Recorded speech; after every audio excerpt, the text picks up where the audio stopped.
Hi, good morning. How are you?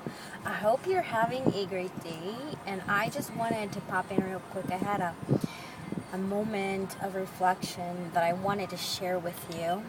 And I I think that it might serve some of the people that are dealing with painful, abusive childhoods, wounds from the past, broken relationships, the effects of shunning, all the painful and angering, and rightly so, angering pain and effects that have impacted your life. And in particular, I just want to share an analogy.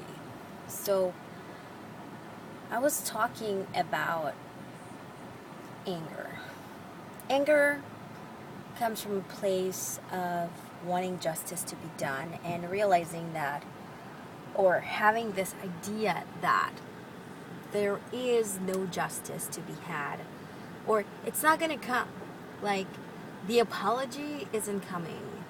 The confession to cruelty is not coming. The admittance of wrongdoing is not coming. There's going to be a letter that justifies you and vindicates you.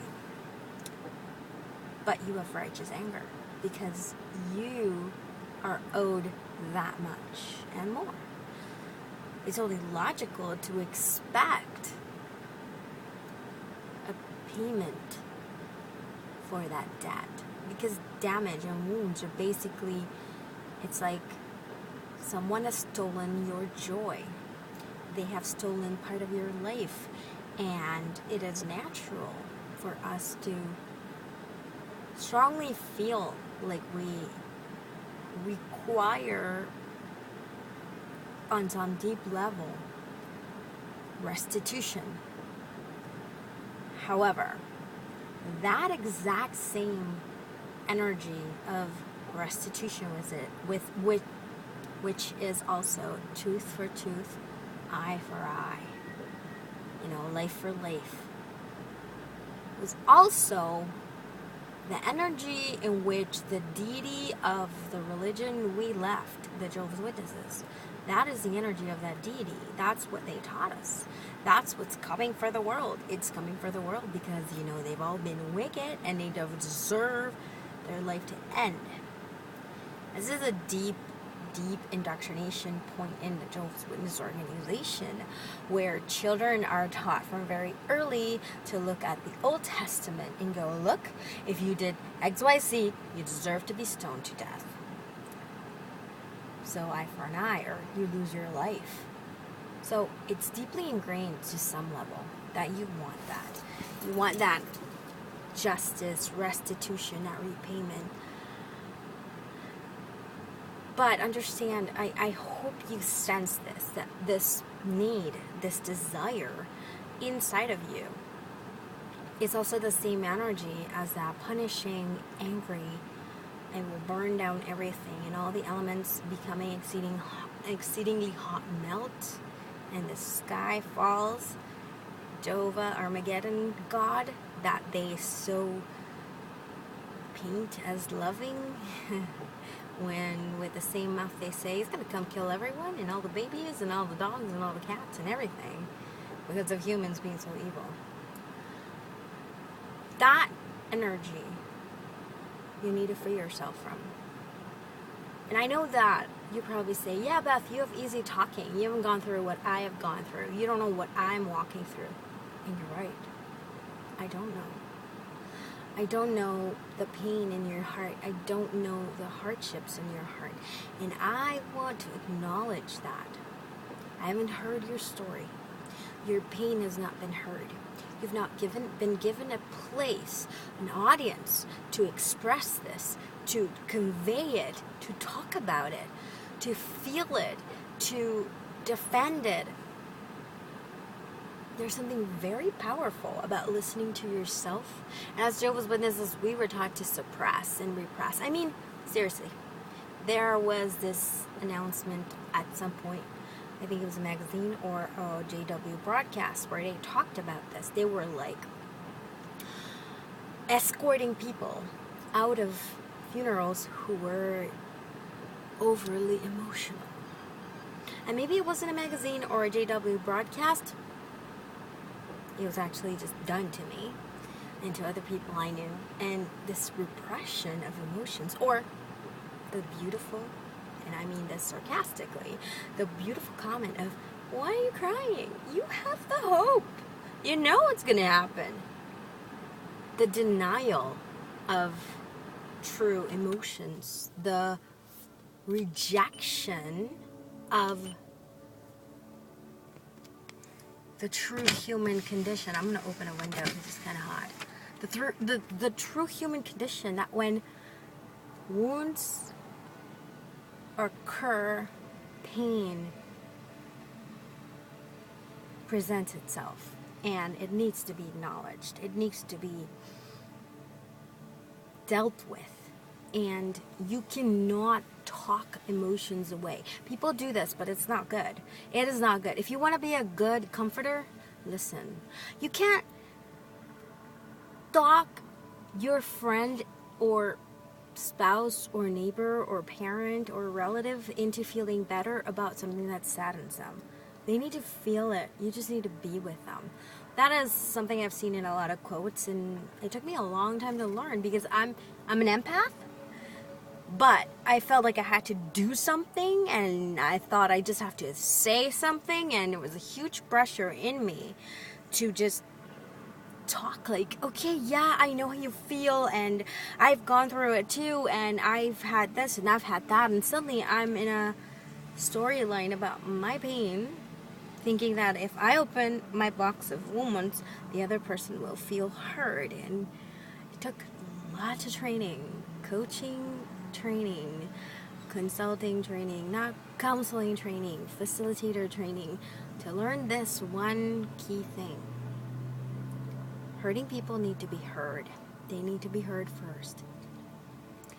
And so your wounded XJW in your heart, your child or your adult or your teenager or your 60-year-old self, or whatever age your self that has been hurt, needs to be heard. Needs to put it out there. Lay it on someone, anyone. There are many different ways to do this. You could write a letter. I don't find that very satisfying. You can make a video and post it online. You can find a friend and tell them, I just want you to listen to me.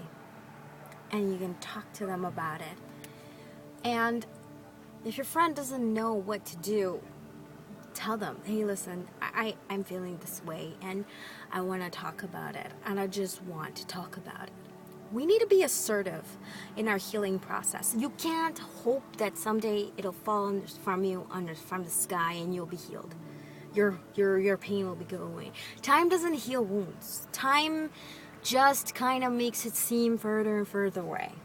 I know, because my son, I lost my son in November, and I am not constantly crying, but when I think about it, it is as if it just happened all over again.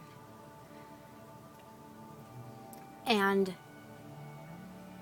I talk about it with my husband, so we walk and unpack these emotions, and we walk through them. And every time it gets easier and easier to think about them and not like break and fall apart and cry like it just did. So you need to share your story. Of course I don't know what you walked through, and maybe the world doesn't know either. You need to talk about it. You need to voice it. You need to express it. You need to feel it. You need to go through the 5 stages of mourning before you get to acceptance, which is the step I'm walking into, which is why now I'm sharing. I had to walk through anger and negotiating. Negotiating was like the longest stage I was in. I was disfellowshipped at 21, and I tried to go back, and I tried to fit in, and I negotiated to get that thing back. Like, no, I want my family back. I'm gonna do anything. I'll do anything. And then acceptance. And then, it's not linear. That's one thing I could tell you. The process isn't linear. The important thing is that you're going through the process. And this is why. And I'm going to take one more minute and then I'm going to go. I'm about to go into a meeting and I'm already like 1 minute late. 2 minutes late. 3 minutes late. But in any case, here's the thing. If you don't go through the process of expressing and releasing this thing that happened to you, it's kind of like, imagine you step in a huge, muddy, watery, runny, steamy pile of cow manure. You're walking on the field, and you're almost like all the way to your knee in that thing. Tell me, who of you would stay in that steaming pile every now and then screaming, "Yeah, it's so disgusting, I hate this, why does it happen to me, blah, blah, blah, blah." And anytime someone passes, you do that show again, but you're still standing in the mess. You're still smelling it. You're still covered in it. Would you do that? Or would you try to get your ass out of there as soon as possible? Find a place to clean it up. Start scrubbing the hell out of your boots, out of your pants. Some people might even throw away all their clothes, take like 10 showers. You're still pissed. You still talk about it. You still rant. You tell everyone on the way to the cleaning, watering hole. You get help. The people who are helping you are going to hear an earful of what's going on with what that big pile of cow manure, you know. Who let their cows out? You know? But, and weeks later, you're still ranting about it, but you're clean. Another thing, would you take a souvenir from that pile? Like, let it dry and put it in your pocket? And you're like, "Ugh, look what happened to me. This thing." Would you? Be honest. So where are we doing that emotionally with the crappy things that happen to us? The crappy things done to us. The crappy things we walked into. Because, hey, sometimes you're the one who steps without even looking because you got some other stuff going on. You know what I mean? I'm just saying it as it is. Last thing I want to say before I close this. 3 minutes. 1 more minute.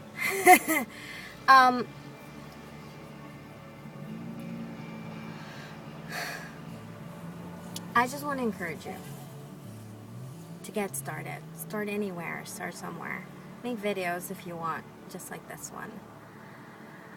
Find a partner to listen to you. I actually have that training, and I'm not sure yet if I'm going to start doing that. If people ask me if they would like for me to listen to their story, like actually be there and listen with them, I do that over Zoom. You can contact me for that if you like. If you're open for it. No pressure. You find a friend. If you talk to me, it will be completely confidential.